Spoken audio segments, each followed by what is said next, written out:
Hello, and welcome back to Liam Doesn't Know Ball. I spoke to you all a couple of hours ago, giving my post match thoughts after Villa Fulham, but I'm here now to talk about my big six takeaways from Premier League Game Week 6. Now, if you haven't been here before, and you probably haven't, because I don't have many subscribers, and I don't always do this series because executive dysfunction. But this series is basically where I go over my big six takeaways from the game week, not about the big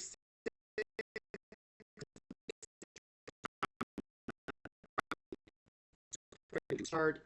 I always have notes on my phone because otherwise I ramble for about an hour.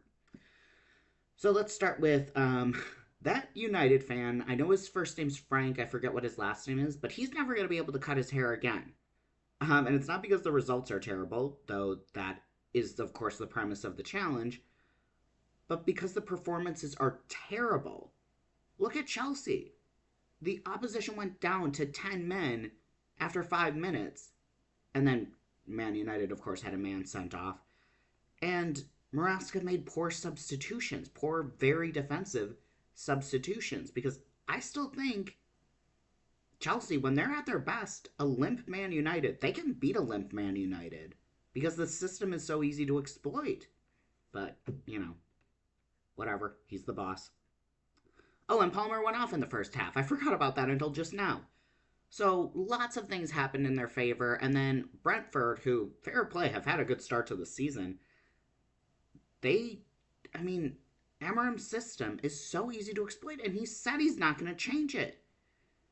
I'm not a Man United fan, so I'm not going to act like I know what the hell is going on. I mean, I slightly do, but I, I don't, I don't know about Amarim, but basically, the United strand, he's probably never going to be able to cut his hair again.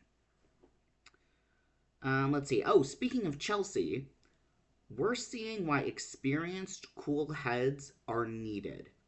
Like, look at Sunderland. They have Granit Xhaka, and they're doing great. Brentford, great start to the season. They have an experienced, calm head like Jordan Henderson. Something like that. I mean, Brentford aren't as young as Sunderland, but super experienced, cool head, used to playing at the top level. Like they had that in Thiago Silva. Now they have nothing. Who's their most experienced player? I couldn't even tell you. Is it Enzo Fernandez? Probably. And, and I'm not going to get into Enzo. I'm not a fan of his. But yeah, back to get back games with denial of a goal scoring opportunity. I was really glad that VAR intervened. I thought they might, frankly, let them get away with it because they're Chelsea and they were playing Brighton. So who cares if Brighton gets screwed? Before the season started, after they won the Club World Cup, I was like, oh, these young players are experienced now and confident, and even if they have a setback, they'll bounce back. No, they, they're going on the skids. I've mentioned this. I think I have. If not, I wrote a script for it and just never made that video. And now it'd be silly to say I'm scared of Chelsea now after how they've performed the last two games.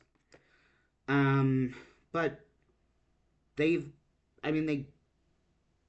I thought after the Club World Cup when they were really strong against PSG, oh, they're done with this. No. I think that they got away with a lot. They got away with it against Fulham. That Josh King goal should have stood. And where was Palmer saying game's gone? Anyways, let's move on from Chelsea to another London club. Palace are scary. They are the last undefeated team, and are they still, I think they're third now because Arsenal beat Newcastle, but let me just confirm that. I meant to check that before I hit record. Yeah, they're third right now, but they are a point behind Arsenal. That is pretty freaking impressive. And they are showing up for those big games. They probably should have been up about 4-0 after, what was it, like halfway through the first half. Like, Allison made 3 incredible saves. They should have been up 4-0. And then Federico Chiesa showed up with a big, I think it was 87th minute goal. I was watching Chelsea Brighton for the second half. And then uh, they score. Eddie Nketiah scored late to win it for them. They are showing up for these big games. They know who they are. What I like about them so much is, these big elite teams are, they want to hog the ball. That is how they play. Understandably so. The best defense is a good offense. But they're like, oh no, we don't want the ball. You keep it. We'll take our turn and then hit you in transition, and they are freaking good at it. And Jean-Philippe Mateta, he's a big, strong, physical lad, so he can tussle with those defenders.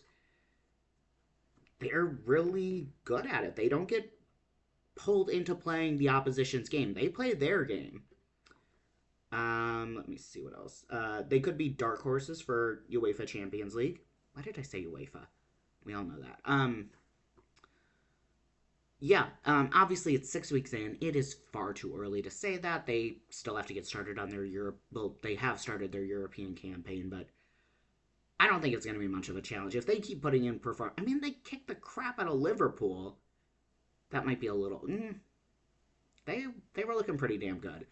I don't think the Conference League is going to be much of a challenge. Yes, it'll be fixtures and tired and travel and all of that. But and they are doing that without Olise and Eze. Like, imagine saying, oh, they're going to have one of their best seasons after losing not just Olise, they lost him before last season. I think it was. Yeah, because it was, yeah. But also,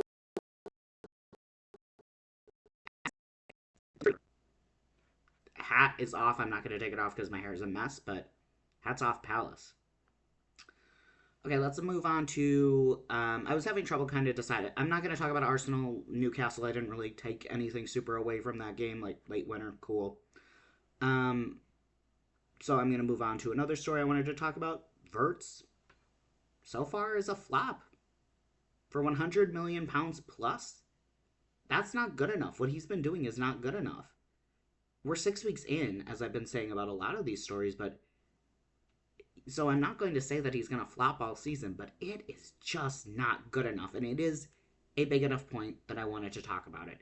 Even if I think I'll talk about this for less than a minute, but so far he's a flop, and a big flop, and an expensive flop.